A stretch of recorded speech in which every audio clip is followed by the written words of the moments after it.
Clem Wheatley, thanks for coming today. Thanks, Jim. You're the president of the Shooters, Fishers and Farmers Party in Queensland. I am. We're all aware of the tremendous success your party has had in the recent New South Wales state election. Yeah, good. You must be fairly buoyed by that. Oh, we are. We're really chuffed with that. That's great. It's just shows that people are now starting to wake up to the fact that the majors have, after decades of having the opportunity to get the job done, have failed miserably, and now they're falling back on parties like Shooters, Fishers and Farmers. And most of your support came from people who deserted the National Party? Yes, surprisingly enough, the Nationals were supposed to be representing the bush and they failed dismally, so even now people, dyed-in-the-wool National supporters in the bush, are recognising that their so-called representatives aren't getting the job done, so now they're falling back on those of us who will really get the job done. Clem, some people may be of the opinion that being a party called Shooters, Fishers and Farmers, that you only represent shooters, fishermen and farmers. Mind you, I think we all fish, but would you just like to clarify or answer that concern? Obviously, yeah, look, shooters, fishers and farmers are our core constituencies, but in reality we represent the entire community.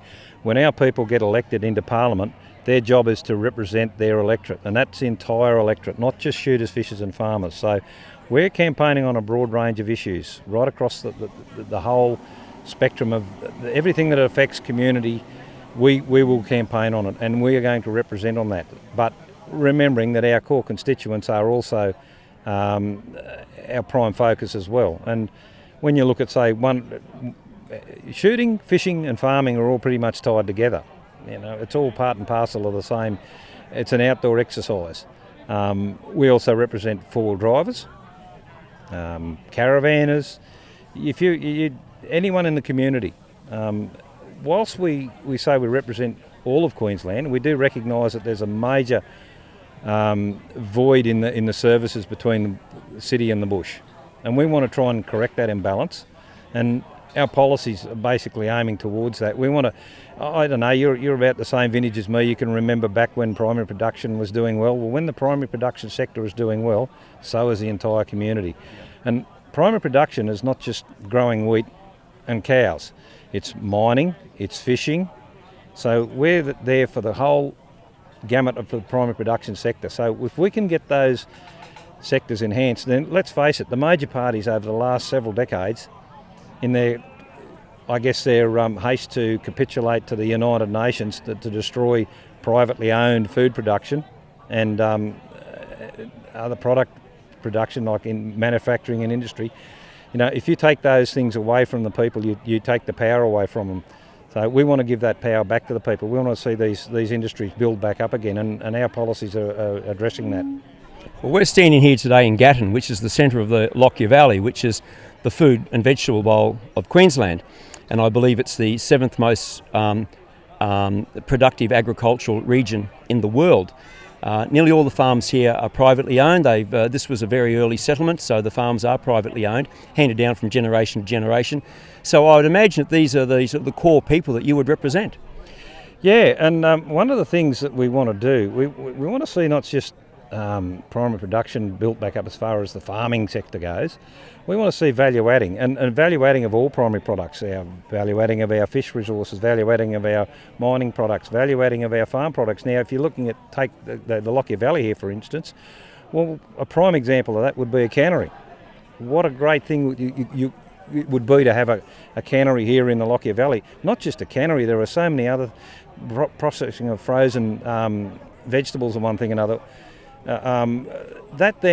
That goes on to our flow-on effect back to the urban areas where people in the town here get jobs.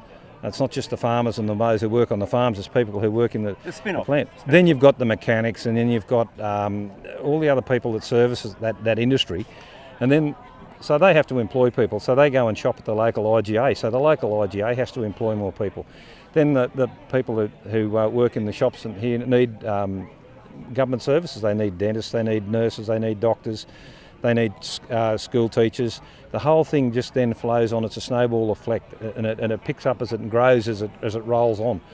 So, that's where our aim is, get back to basics, get these basic facilities back into this country, and in Queensland especially. And, another way of doing that, we want to see secure water supplies. We've got ideas on how we can increase the access to water, reliable water. I know people out in the middle of the desert in Alice Springs who grow mangoes and grapes. They've got access to underground water. You can grow anything anywhere. If we can get water to Charleville, they don't necessarily have to grow wheat and cotton and sheep. They can grow grapes. They can grow any sorts of vegetables. So, we have a pretty broad range of policies, and they're all sort of aiming back at that one centre focus, that focus on getting people working again, getting people producing and being productive again. I'll ask you a question with two parts, and a simple yes/no answer would be great. In the Lockyer Valley, there's a bit of a kerfuffle at the moment over underground water and the government controlling allocations and pricing structure, etc. Now that's going to work through the process, but regardless of the outcome of that, we need a further additional source of water. A lot of people have advocated for bringing excess Wivenhoe Dam water, which is currently flushed down the river and out to sea, turn into salt water. There's a movement among irrigators especially to bring that water into the Lockyer Valley. Would you support that one, yes or no? Yes. Okay, another question, the Bradfield scheme or a hybrid variation of the Bradfield scheme, which we've spoken about since the 1930s, nearly 100 years, bringing water from North Queensland down through the west and the southwest of Queensland. It's a project of the proportions of the pyramids. It's a massive nation-building project. Would the shooters, fishers and farmers support that, yes or no? I'm going to cheat here. A hybrid variation, yes. Thank you very much.